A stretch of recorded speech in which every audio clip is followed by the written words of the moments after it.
Good evening. I would like to call the July 28th Receivers Meeting with the public to order. If you can all please stand for the Pledge of Allegiance. I pledge allegiance to the flag of the United States of America and to the republic for which it stands, one nation, under God, indivisible, with liberty and justice for all.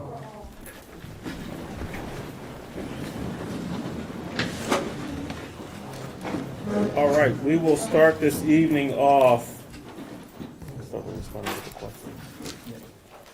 I know we had some new formats here. Yeah, that's on. And wanted to start with the questions that were presented at last week's elected school board meeting. And I know that some questions were left for me to respond to this evening. So we'll go through the questions that I have here. The first question was, what are projected start dates for HVAC projects and remodeling? So the district is currently going through the design phase for all of our ESSER projects. And we anticipate that the design phase will be completed by fall. At that point, we have to publicly bid out the work based off of the designs. Once we publicly bid out, of course, there are restrictions and laws that we have to follow to award those bids. The bids will be awarded shortly thereafter, and our anticipated start date for the work is going to be about March of next year. We understand that I want the public to understand that we have two separate ESSER grants that the construction projects are in, ESSER 2 and ESSER 3. So in ESSER 2, the things that are in there are primarily design things, and those things have to be completed by September 30th of 2023. In ESSER 3, those construction projects need to be completed by September 30th of 2024. So we are on a good timeline as it relates. And I'll also let you know federal requirements require us to have this documentation on our website. So within the next 30 days, there will be an ESSER page on Chester Upland School District's website to show you all of the ESSER projects, the costs associated with those projects, the timelines and the progress of those projects as well, so that we're fully transparent with that. The next question was related to what can alumni do to increase safety in the buildings? So we've been having a number of conversations, and of course we welcome all alumni to participate in anything that the school district does within the accordance of the law, of course. So Dr. Parkinson, I know that he's been having conversation with several organizations and alumni groups, and we're trying to finalize within the next week or so. We'll be reaching out to talk about exactly what it is that alumni can do as it pertains to safety. Of course, we have to make sure that everyone has their clearances. We have to make sure that a number of other legal things are checked off through Mr. Jarman in his office. But we are in that process, and we'll be reaching out to the various alumni groups. We want to centralize it all and talk solely with, just the Chester High School alumni, not a particular class or anything. But we will be reaching out in the near future, probably to all of the presidents, to see if we can get them in for a meeting, because we also want to talk about some other upcoming things that we want alumni to participate in, and especially with homecoming coming as well. The next question was, what can the class of 76 do to support? We have a laundry list of things that the class of 76 and others can do. One thing that we're talking about now, and just for the record, the agenda item related to painting in Chester High School, for example, was pulled from the agenda. We're not going to do that. We're going to have our maintenance crew in-house do what they need to do. It will save us a ton of money. And we will also, at some point, be calling out for some alumni community organizations to come in to assist us with, sprucing up our buildings and everything over the next couple of weeks. So we're going to be doing a lot. 76, be patient. It's coming. You will have a laundry list of things that you can participate with. The next question was, what will be housed in 1350? So as previously stated, we did purchase both 1450 and 1350 Edgemont Avenue. Of course, 1450 will remain a school. The plan is for 1350 on the first floor to be converted into a middle school. And at some point, as we anticipate, our enrollment increasing, and it's already starting to increase. We don't have any room right now for that particular population, that middle school population, to go. So as, again, we're increasing our enrollment, we anticipate that the first floor of 1350 will be fully renovated by the next academic year, and we'll have students that will be on that first floor. The top floor of 1350 will be for administrative and some digital academy, digital learning type programs that we'll have here and offer. Another initiative that we have for the Chester Upland School District to increase enrollment and compete with our competitors, the cyber charter schools, to bring some students back here and reduce some of the charter costs that are leaving, dollars that are leaving out of our district that before we even get to do anything and spend those dollars. The next question was, what can alumni do to help support? We kind of went over that one. What are we going to do about the dress code for staff and students? There will be a zero tolerance policy as it pertains to not only the dress code, but also a number of other things. That document should be about completed. Yes. I anticipate us definitely having it out before students return and teachers return August the 20. Is it 20? Convocation. And students, staff. Students are 29th. 29th, folks, 29th. And staff are the 23rd. So that document will be in everyone's hands, and it will be a zero tolerance. Appearance is everything, perception is everything, and we will make sure that that is enforced strictly this year. We've had extensive conversation with our board members even this evening as it relates to that. And the last one was, is there an opportunity to reconsider raising taxes? Unfortunately, once we pass those taxes, the tax ordinance in June, we have to submit that information to the state. Once we submit it to the state, there's a whole lot of legal things, and Steve, correct me if I'm wrong, that we will have to do. I think we have to put it out for vote for the population to actually say that they want to do something to do that. We wouldn't be able to do that to November, and then tax bills at that point are already due, and people have already paid. So this particular year, unfortunately, we can't reconsider the millage rate that was set. And I know there is another question about the homestead credit. And what I'll say about the homestead credit now, Ms. Mosley is here, and I don't want to put her on the spot, but I'm sure during her section of the agenda we'll address it a little bit more. We are truly evaluating that. The homestead credit is set for any resident to receive up to it says up to a 50% reduction in the assessed value of your home. And it appears that was one of the things, as we are doing a lot of internal auditing, that was done incorrectly in the past, where some individuals were getting way more than 50% for a homestead credit, and they should not have been. So, and to give some examples, if you know me, I like to give examples. We've had some residents who have not paid taxes at all because the formula that was used pretty much wiped their tax bill out, and that is not how the homestead credit is designed. It's just not. So we are in the process of working with some financial and legal professionals to get a really, really nice glossy one-pager so that we can send out to each and every resident to explain it. My understanding, Ms. Mosley can correct me if I'm wrong, it seems that this issue is only affecting the city of Chester. It's not affecting our residents in the Chester Township and or Upland Borough. And the reason it's affecting Chester the way that it is, those assessed values in Chester Township and Upland are much higher than the assessed values here in the city of Chester. So that formula, they pretty much were giving you, to sum it up in layman's terms, you were getting the benefit of Upland and Chester Township here in the city of Chester, some of the individuals whose tax bill seems to be incorrect. But again, more information will come to that. I would like that to be signed off again by the financial folks and also our legal folk as we get that information out within the next couple of weeks. I do say, please hold on to your tax bill if you had an issue with that, and give us about one more week and we'll have that glossy document out, and we can most certainly have some more in-depth conversation about it. With that being said, Dr. Parkinson, we will now go on to your report. All right, thank you, Receiver Nichols. Good evening, members of the school board, Madam Secretary, and all the audience who are here joining us this evening.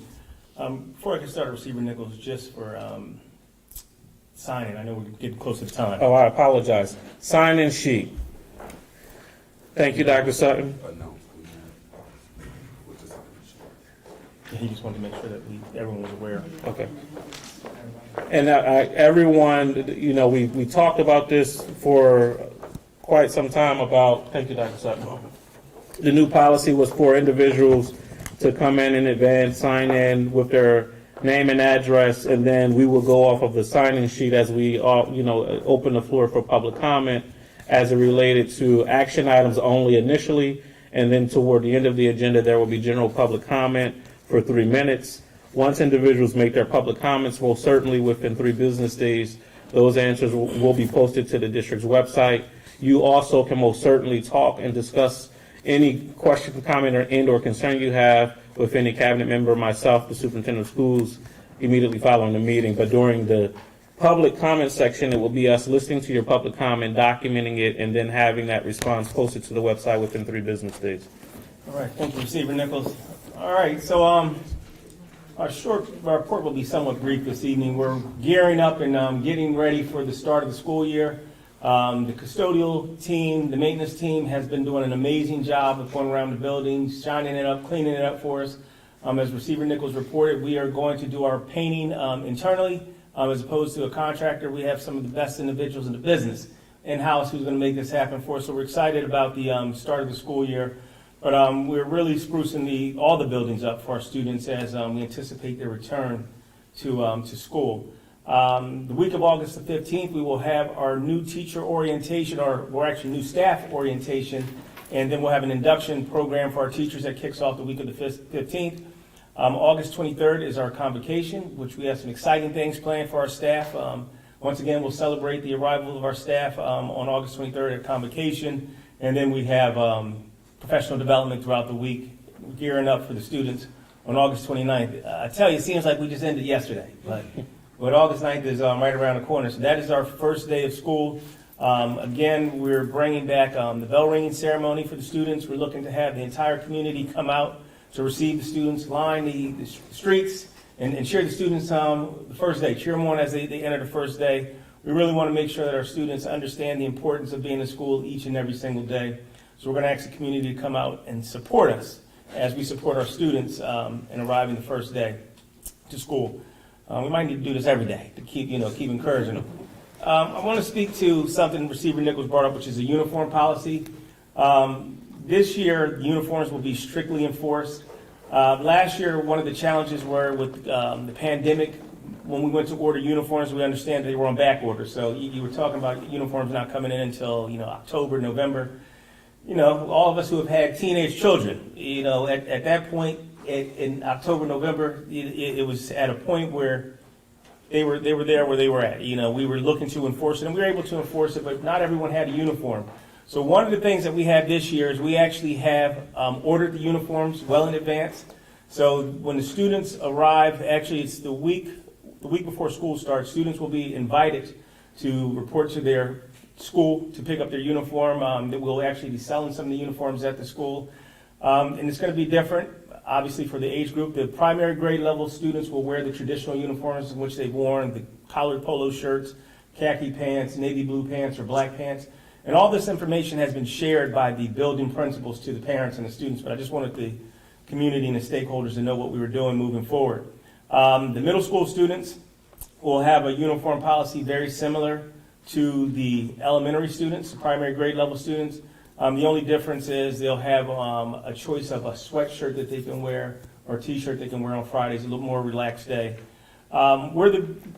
I would say the biggest change that's taking place regarding our school uniform policy is going to be at the secondary level, the high school students. Receiver Nichols, myself, and Mr. Brown had the great opportunity to meet with students in the high school to get a better understanding of what it would take, for them to adhere to the policy and to make sure that they would, buy into what we were trying to do. We believe in student voice and student choice, within reason, of course. We want to make sure that our students are heard and they have the opportunity to give us their thoughts on things. So we brought them in, had a conversation with them about school uniforms, and it was interesting. They all were willing and interested in wearing uniforms, but it was what the uniforms look like. They wanted to be in something a little more relaxed. So what we are doing is we're providing a variety of choices for our students. So some of the uniforms that that have the choice of wearing all of it has to have Chester Upland School District paraphernalia. It will all be Chester Upland School District paraphernalia. Orange, black, and heather gray are the colors that the emblem will be put on. So there's a short sleeve t-shirt, a long sleeve t-shirt, short sleeve polo shirt, a long sleeve polo shirt, and a sweatshirt. So all the students have to wear black, navy blue, or khaki pants, which, again, is something that they will all do. But all of our students will be expected from day one, because we'll have them in stock to be dressed in a uniform. So again, if a student comes to school, not dressed with the uniform, we'll give them the opportunity to correct the dress. Or, we have a number of free t-shirts that we get.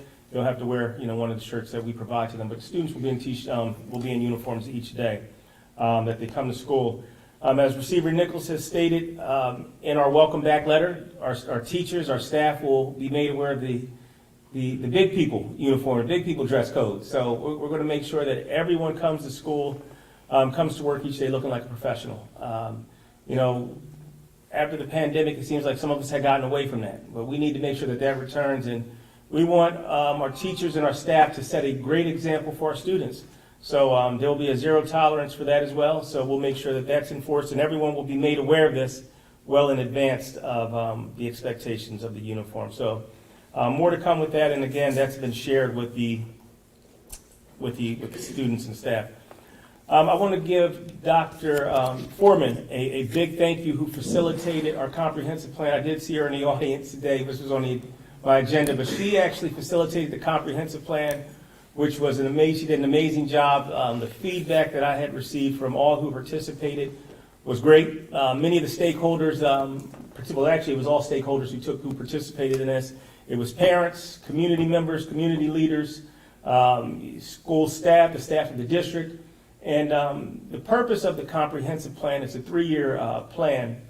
It's really to focus and hold the school district accountable for fostering growth, continuing professionalism, making sure that leadership is in place, doing what it needs to do. So this is a plan that can be revisited throughout the year, over the 3 years. And what we'll use this plan for is we'll actually develop our strategic plan out of this comprehensive plan. So it was just great to have everyone in the community come together to work on this plan. And again, through the leadership of Dr. Foreman and others, just want to thank her publicly, and all of the staff and the community members who came out. It was just great to see the community work together to putting together such a great plan. So again, thank you, Dr. Foreman, for that. Summer programming ended today. So today was the last day for our summer program in Chester Upland School District. And we had I would say, a successful summer program once again for our primary grade level students, our high school students. Had some great activities, enrichment programs they were able to participate in. So again, I want to thank the staff who facilitated that, and the students who actually showed up each day to be enriched and learn new things. And finally, I don't have all of the numbers, but the staffing for this upcoming school year, I want to let you know it's in place.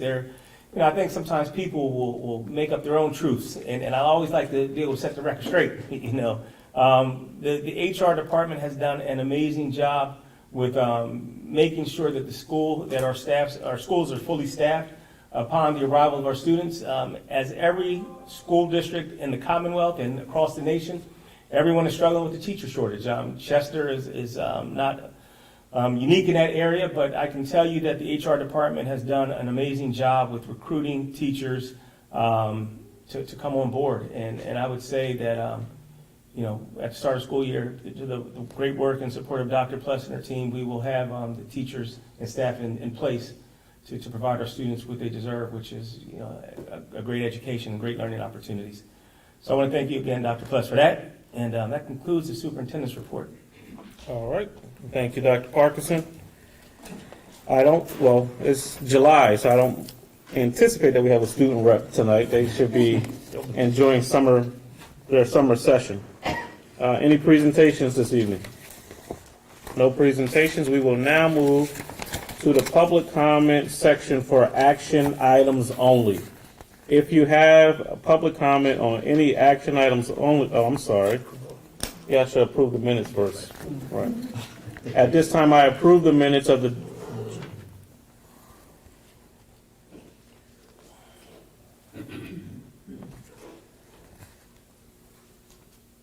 It says July 28th, but that's today. It's June, I'm sorry, the approval for the minutes from the previous receivers meeting, it actually reads that way, which was the June meeting. I hereby approve minutes from the June 2022 receivers meeting. All right. And now we'll move into public comment for action items only. If you have a question on any action items only, please step to the microphone, state your name and address for the record. Action items only. I'm sorry, agenda items only. Anything that we're considering this evening, they don't have agendas. Oh, wow. It's on the screen, okay. So because it's on the screen, how about we go back to our old format just this one time, and what we'll do, how we did it in the past before we changed the format, is we will have the cabinet member or sponsor of those action items. They will go through their agenda items, and then afterwards, we would ask the audience if they had any questions related to what was presented. But I do know with the format we had at the school board meeting last week, you all had an opportunity at the committee meeting, last week, an opportunity to go through each agenda item. Again, I wasn't here, so I don't know if anyone in the audience was or was not, but we can move right to that. And Dr. Sutton, I guess you will be up at this point. Where should I go? That might make me On the side over here.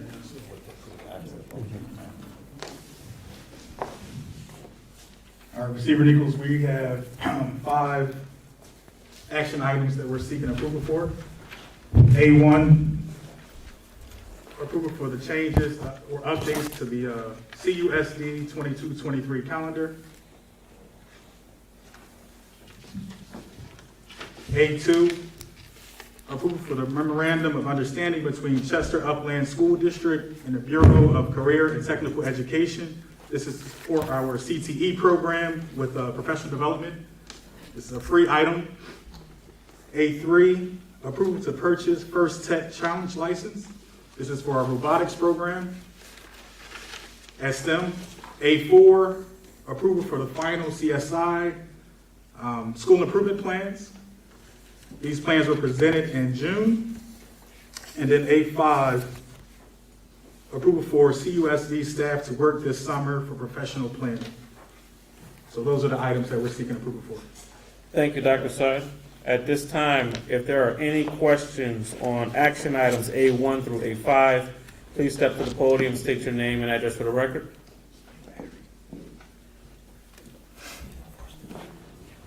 There's no battery. That's okay.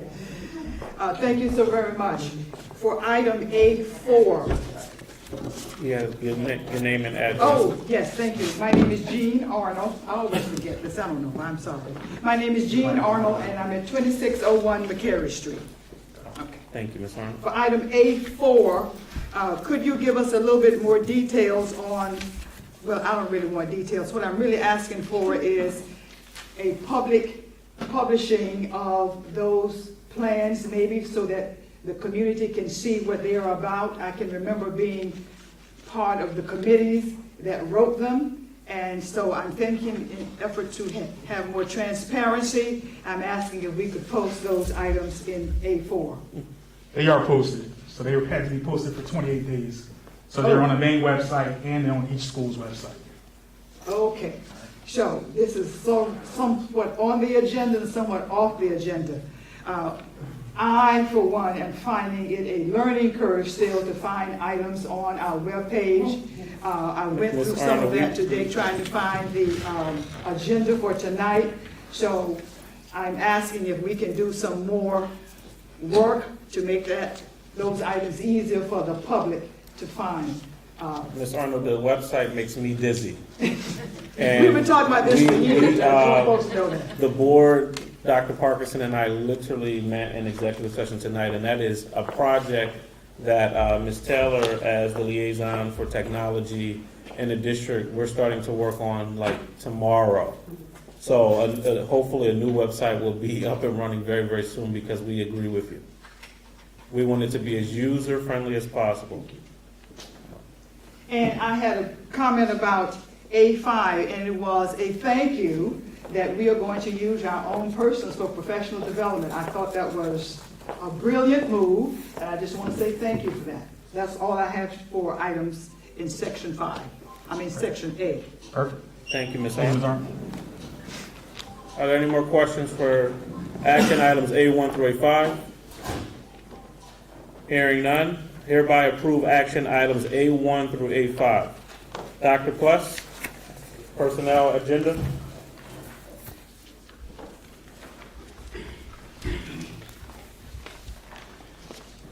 Good evening, Receiver Nichols, Superintendent Dr. Parkinson, school board members, and the members of the community. I will be seeking approval for personnel agenda items B1 through, I believe it's B5.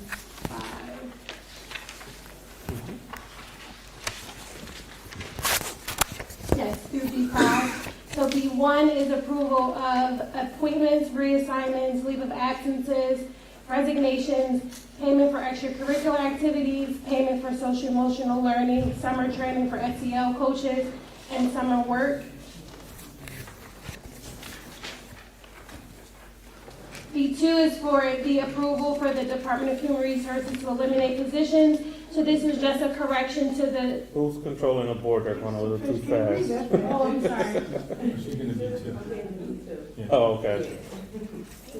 I think the public was trying to kind of, Oh,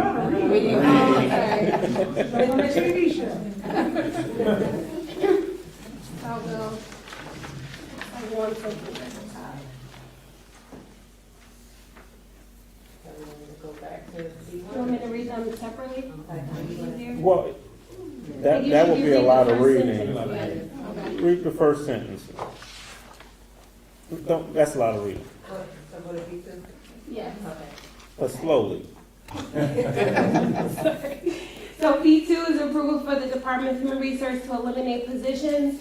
So these positions were eliminated at the last meeting, but there was a typo that said 2021, so we just corrected it to update it that it was effective June 30th, 2022. B3 is approved for the Department of Human Resources to establish positions. Again, those positions were already on the June agenda, but it was a correction, so that we just updated that information.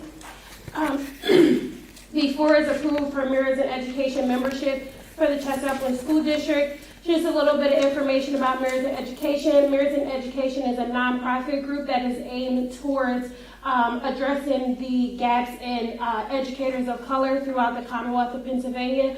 So this program is in place to help individuals who are already teachers and educators to improve their professional development, to be able to differentiate the education instruction to our students of color.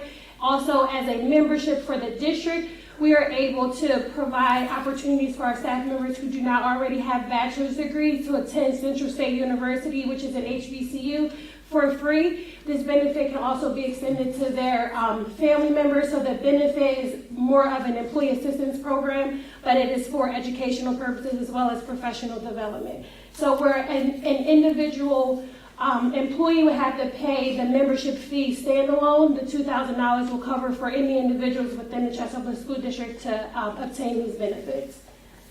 B5 is approval for payment of the 2021-2022 summer program at 1450 Edgemont Avenue.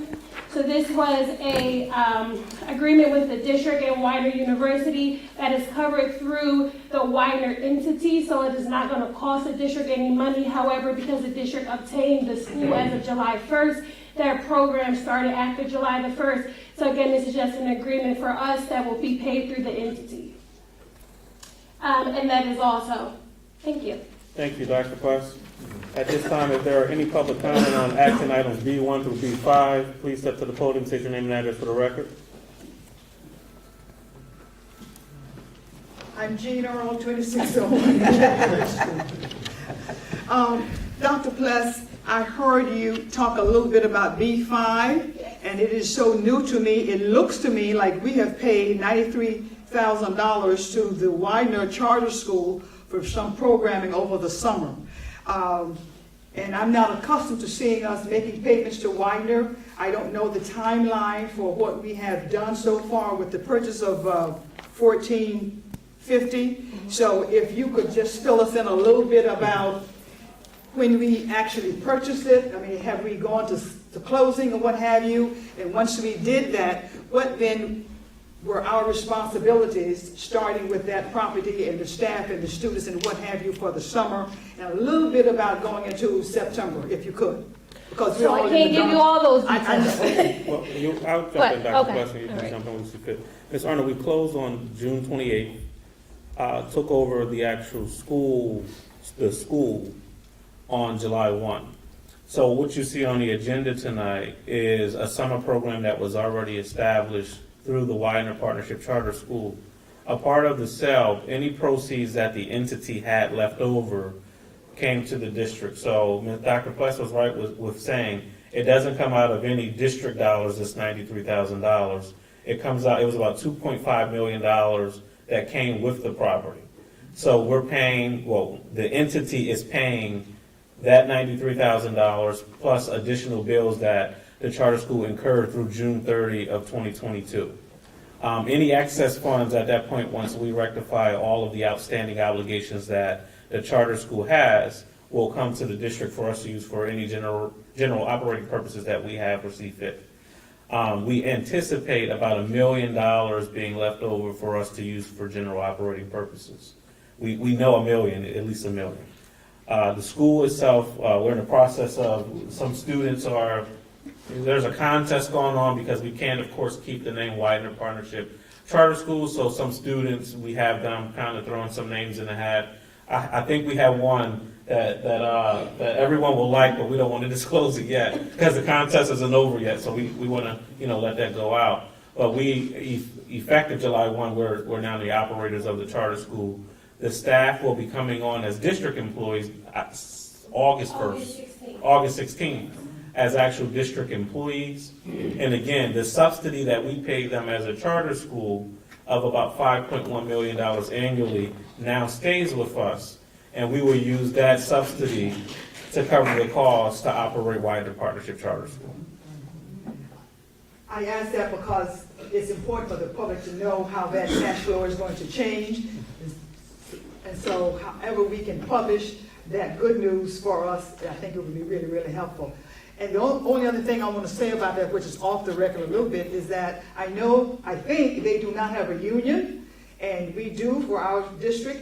So I know you're doing everything that you can to make sure that there is a smooth transition between the two entities. And I just want to say, God bless you in doing all that you can do for that, because I'm sure that's going to be a task. A lot of Zooms and meetings, but the team, I have to commend the team, Dr. Pless, Dr. Mamine, Dr. Sutton, Dr. Whitaker, Ms. Mosley, Dr. Parkinson. I just sit there, Mr. Arnold, and they do all of the work. That's what it's like to be boss man. Don't believe that. Any other questions for agenda items B1 through B5? Hearing and seeing none, I hereby approve action items B1 through B5. All right, Ms. Mosley, business, thank you, Dr. Pless. Business agenda?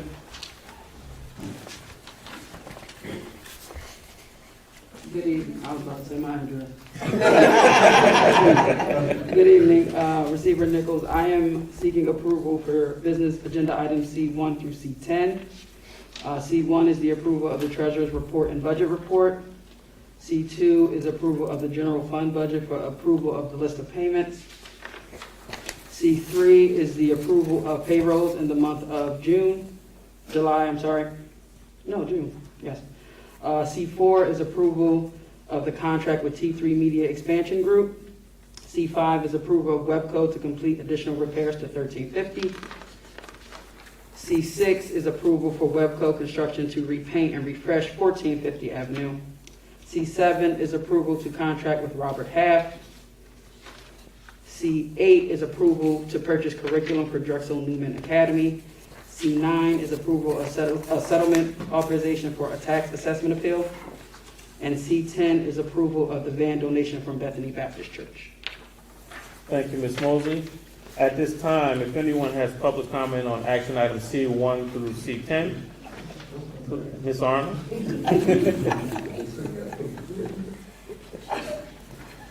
I think, Mr. Nichols, that you have already addressed C5 and 3.6 when we heard your comments earlier about Webco expenses, and it seems like they were involving those two addresses Yes. that we've already purchased. I just am so excited about the work that you're doing. And when I saw that we were paying $40,000 to Robert Half, I thought, for what? And so if you could give me a little bit of detail, I know that your office is full of work that is long-standing and all of that, so a little bit more about that. And why are we buying a curriculum for Drexel Newman for $90,000? That's the way that seemingly is read to me. And if you could say a little bit more about what's happening with First Pentecostal. I'm partial to First Pentecostal, and so when I saw something here about taxes and whatever, I just want to know a little bit more about what's going on, if you can. Yes, ma'am. So Robert Half is a staffing agency that has assisted the district in the past in the business office as it relates to helping with our current audit that the district is working on, which is our 2019-20 audit, and also assisting with end of the year reconciliations in the business office. He was employed with us through MCIU, but that contract expired as of 6/30, so he had to, their company had to be contracted directly with us. So that's what that is. As it relates to Drexel Newman, Drexel Newman is one of the non-public schools in our school district. So the district, as you can see, that is being covered by Title I grant funds. We do receive grant dollars in some capacity too that are entitled to our non-public schools. So we're using their grant funds, depending on the grant, comes to us. And so we're just making the purchase for them out of those dollars. And then C10 was the van donation that Bethany Baptist donated to our athletic program. We just had to go through the right channels to approve it on the agenda so we can then process and obtain the correct insurance and title and information that we need to actually use the vehicle. No, my question wasn't about the van. I remember that from last month. It was First Pentecostal. See? Oh, I'm sorry. I do apologize. That's okay. That was as it relates to their the assessment value of their property. They thought it was estimated extremely high. They came back with a number that they thought their property was assessed at. The district's attorney also said that the assessment value of it was high. So this was just a happy medium of what we both agreed the property was assessed and their taxes will be based on. Any other questions for action items C1 through C10? Hearing and seeing none, hereby approve action items C1 through C10. Thank you, Ms. Mosley. Dr. Sutton?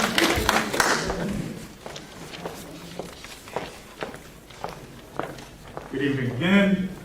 Receiver Nichols, we're seeking approval for 3 items.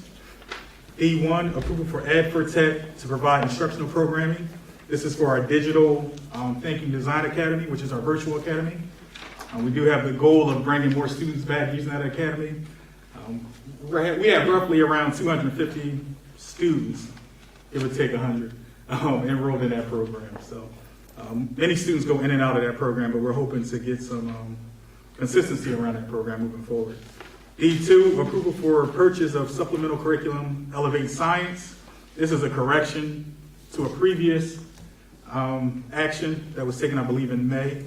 This is for our middle school program with a 2-year quote for grades 6 through 8. And then lastly, approval of payment for Meraki wireless access points. This is for the wireless access throughout all of our buildings. I believe there are close to 400 access points that will be installed, in addition to access to a cloud to store information. So those are the 3 items for tonight. Thank you, Dr. Sutton. All right, any questions on agenda items D1 through D3? Hearing none, hereby approve action items D1 through D3.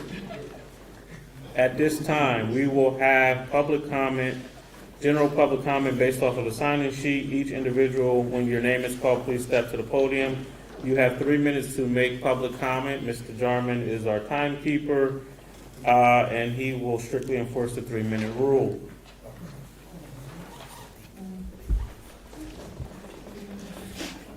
Oh, no, D4.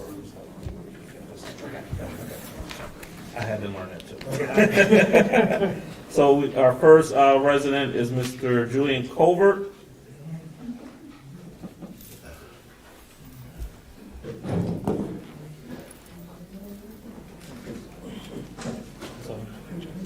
It is. The address is 319 West 23rd Street. I was going to have him say it when he got up there. I was going to say something real quick. I know most people aren't used to keeping time in their head when you're speaking in public. As a lawyer, I know I can't keep track of time when I'm speaking to a jury or a judge. So if you get close to the end of the time, when there's 1 minute left, I'll just hold up a 1 so that you kind of understand how much time you have left. Okay, so what you just said didn't cut into my 3 minutes, did it? No.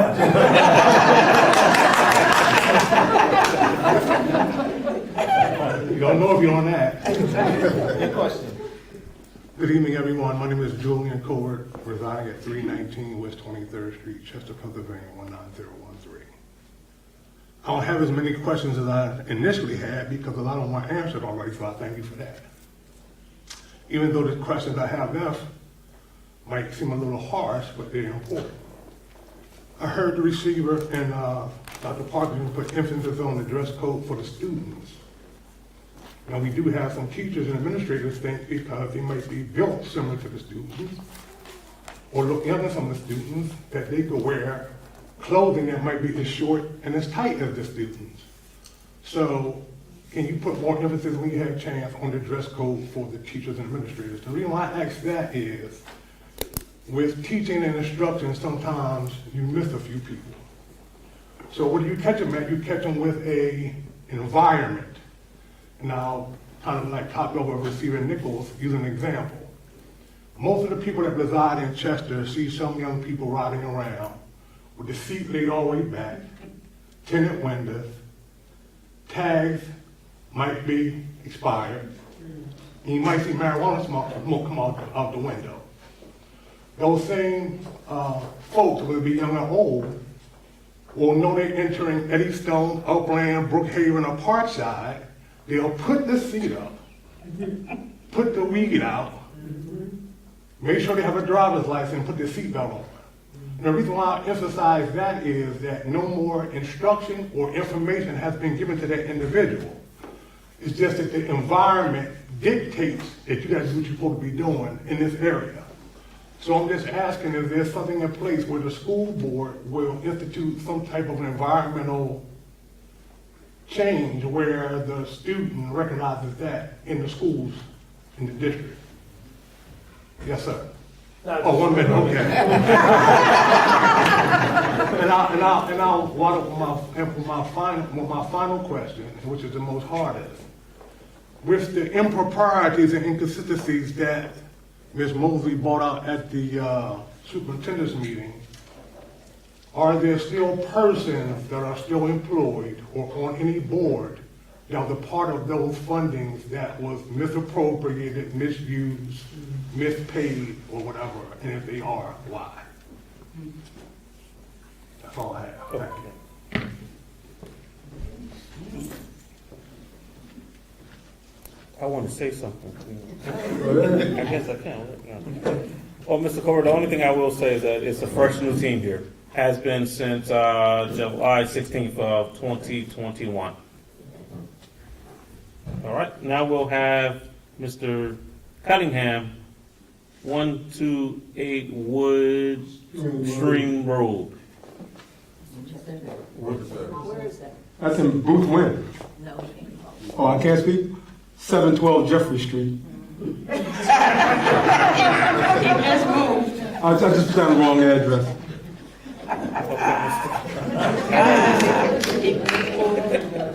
First of all, I'd like to thank Dr. Sutton and Ms. Mosley for an outstanding job. And what the president of our alumni committee was asking the question was, when he said, was anybody on the board when she found out about all the funds that were misappropriated? Tonight, you've answered all my questions because I'm going to ask you what rules did we use? Robert's rules? I didn't see anything going on. And I was wondering why Ms. Arnold had an agenda that we didn't have, but and I thought the agendas would be appropriate for each one of us to sit there and view personally. But Ms. Arnold, I thank you for all your comments also. But where we're going right now, we want to go forward and we want to be with you on this journey. But what really bothers us the most is that misappropriation of that money that Ms. Mosley found. And it hurts us. Because when she was new to your team, and she found all these missing dollars. And I just want to know why the school board didn't see that before she came on board. That's all. But you guys, you're doing a great job. You answered a lot of our questions tonight, and we applaud you. Thank you.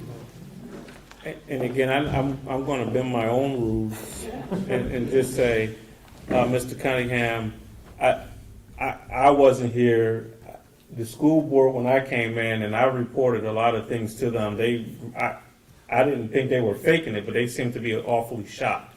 I can say that the relationship that I have as a receiver with the school board is much different than the other 5 receivers had with the school board.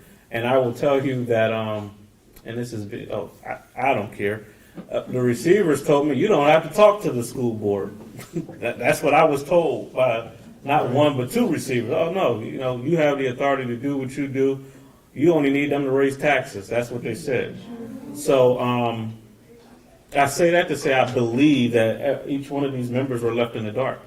Because as we brought information to them, they were assisting us with rectifying the situation. So I'll say that publicly.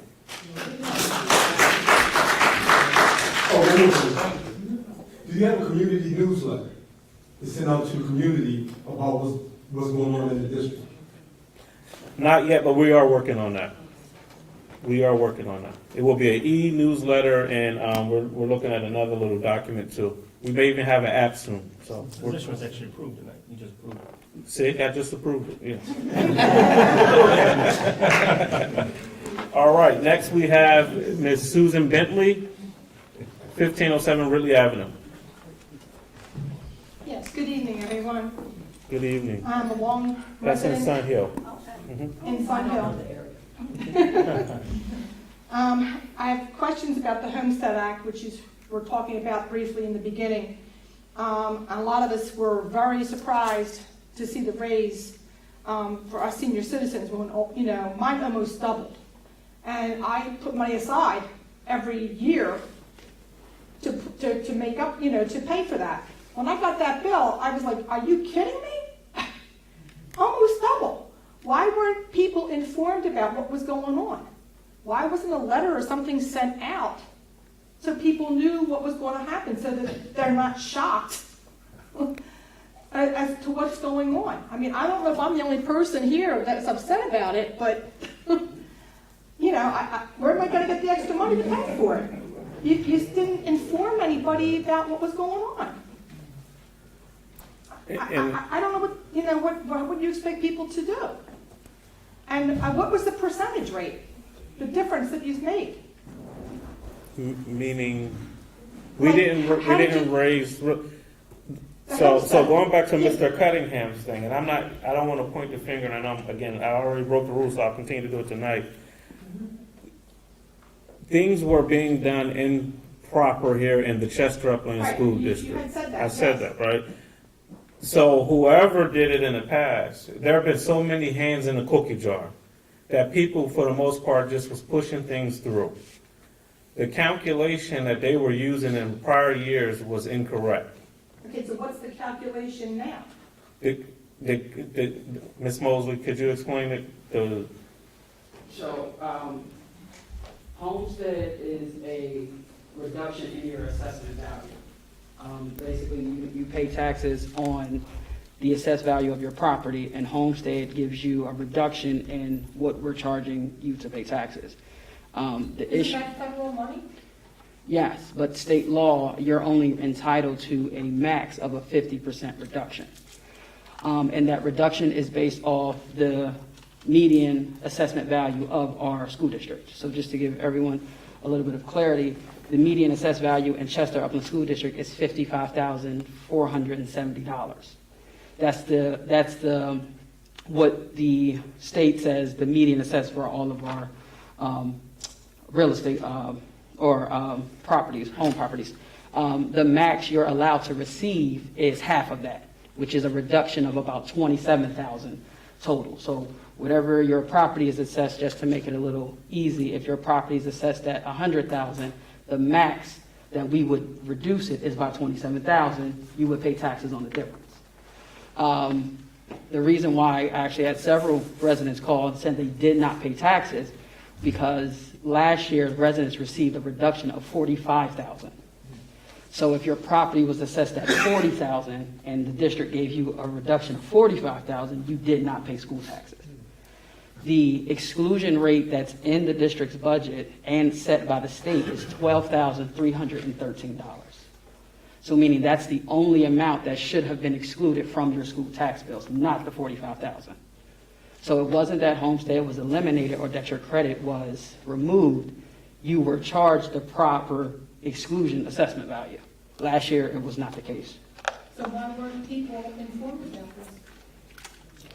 The budget passed June 25th. And it was submitted to the state. It was submitted, so the state, once we submit the budget, the state sets the numbers, right? And then tax bills come out at the top of July.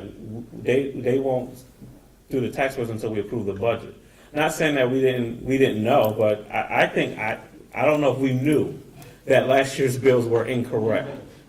It wasn't until we started receiving phone Phone calls from calls. residents that, and I actually had several residents come in and show me their tax bill from this year and last year, and saw the exclusion rate. Again, the max you should ever receive is a reduction of 27,000. The residents were receiving 55.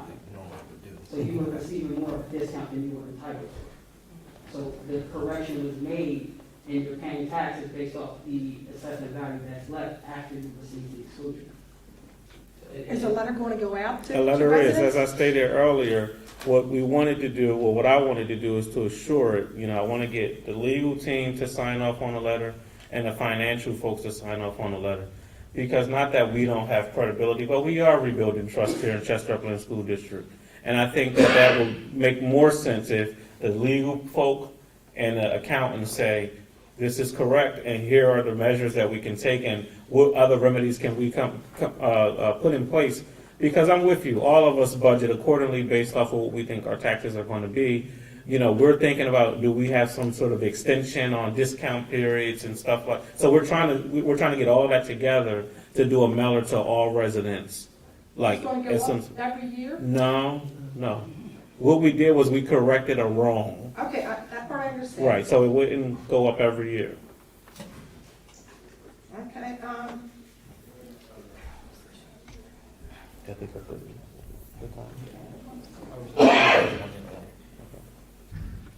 Ma'am, I know there's been communication back and forth, so we'll just give you 1 minute. all right, I'm trying to see this here, what I wrote down.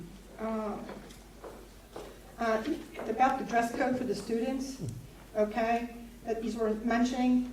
If they don't come dressed properly and they refuse to wear whatever you're going to give them from your supply, what do? Do they get sent home? Do they get a parent get a phone call?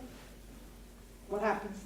So one thing, and Dr. Parks can jump in, but from my vantage point, what I said and we agreed on, we're trying to get away with sending kids home. So one thing that's coming back is in-school suspension.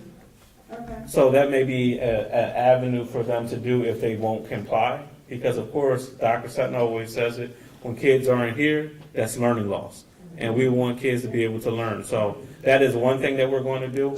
But again, we've had extensive conversation with a number of students, and some of the comments they made, I was surprised and shocked that we told them to be brutally honest, and they were. But I think that they'll comply with these uniforms because we actually let them choose what they wanted to wear, and it was a good group, diverse group of students. We even learned, and I didn't know this because it was always this thing about STEM and Chester High, and our colors are orange and black, and ours are burgundy and whatever. The kids at STEM said, we orange and black to the day we die. We don't like the burgundy at all. That's when Showwater was there. So we learned that, and it was good to have the kids in the room to allow them to have a voice. So to your point, we do not want to send kids away. We will send calls home to parents, but we'll probably keep them in house and are in school suspension. All right. Thanks. Thank Thank you. Pat Strand, 824 East 15th Street. So, just let me make a comment real quick. So for timekeeping purposes, Just get it all off. use all your 3 minutes. It's kind of hard for Receiver Nichols, somebody's asking the direct question, you have the natural tendency to want to answer, but then that cuts into your time and it's hard to keep track of. So I would make a recommendation that for the public, use all of your 3 minutes. Then at the end, if Receiver Nichols chooses to answer directly, he can do that, or, put out a statement within the next 3 days, or figure out another way to answer your question. Just so that everybody has an opportunity and your time's not interrupted. I don't think I'm going to need 3 minutes. Okay. Because in one word, again, it's Homestead. I share Susan's comments. I opened the mail and I almost had a heart attack. I mean, 100% increase in my tax bill. I just thought, well, what has happened? What has changed from year to year? And until coming to this meeting, we knew nothing. There was no article in the paper. I don't come to the meetings. I don't have children. I don't come to the board meetings. But if this was approved and you knew that it was seriously going to impact, people's budgets, monthly budgets, why wasn't some notification put out? Maybe even limit it to that until you found out further information. But based on what you said, is every Chester resident, is their tax bill going to be reviewed? Mm-hmm. Okay. Yes. Once that's said and done, do we have appeal rights at all? Again, that's something that we are considering based off of the legal opinion and financial opinion that we will receive. Okay, and my third and final is, you mentioned it too. If it's a done deal and we have no recourse, I would appreciate it if the penalties were lifted from the multiple payments. That would help my budget. If I were going to make the 3 payments, that would really help me a lot. So but I just would appreciate having known this ahead of time instead of being shocked when I opened my mail, I'm ready to write a check, and I'm like, I'm not writing a check. Totally understand. Thank you very much. Thank you. Miss A. Jean Arnold.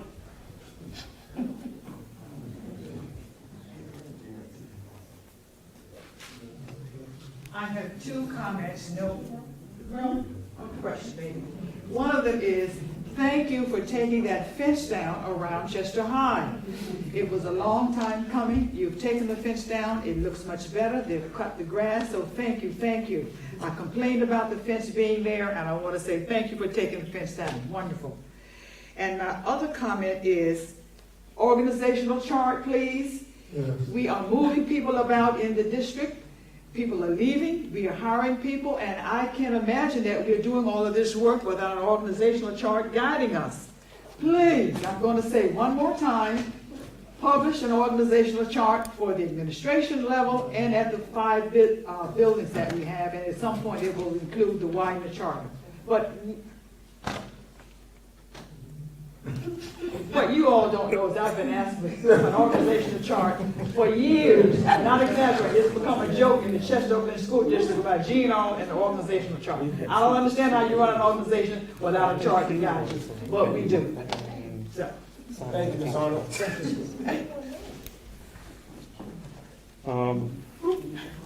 Sheena Hutnell. Okay. And then I have Ed. Is that Ed Barley? Bailey? Okay, thank you. Livia Smith? Good evening once again. Good Hello to evening. everyone. I'm just feeding on the homestead issue. Now, my question was, does this have to do with the assessment that was done by the county that changed the assessments on the property? Part, yes. Okay. Part. Because I'm just looking at, I couldn't find I went from 15,000 assessment to 95,000 assessment. So therefore, that makes my school bill higher. Correct. So who do I want to talk to somebody, just personally about my own bill. And so who do I need to talk to? You can talk to Ms. Mosley and or myself. Okay, thank you, that's it. Okay. Thank you. Danisha Belly. Hello. Good evening. 2 questions. The uniform. Address, please. 2006 Third Street. Okay. 2 questions. The uniforms. I agree with the uniforms. But when you do the in-school suspension, can the parents be notified? I know things get hectic during the day, but parents go to work in the morning. You know, they're expecting their kids to be in uniform, and some kids are sneaky. You know, it's consequences and repercussions, you know, if they don't have a uniform and the parents don't know. That's my first question. Second question, will Dr. Brown remain the principal, acting principal, or the building principal? Okay, so for the first question, I could sit here and say anything. Mm-hmm. But it would be my expectation that parents are notified if their Right. students are put into in-school suspension and the reason why they are. That's my expectation. Right. But that's something, of course, that we'll talk about in the cabinet level to make sure that that information trickles down to the building level. Mm-hmm. As it relates to Mr. Brown and Mr. Jarman, it's a personnel matter, I guess it's, well, I wouldn't. Let us get back to you on that. Okay. If we can. Thank you. all right. There are no other public comments. I thank each and every one of you for your time tonight. Heard everything, and we will most certainly be in touch with all of the residents as it pertains to the homestead credit and other things. Again, thank you for coming out. We will see you again next month. This meeting is hereby adjourned.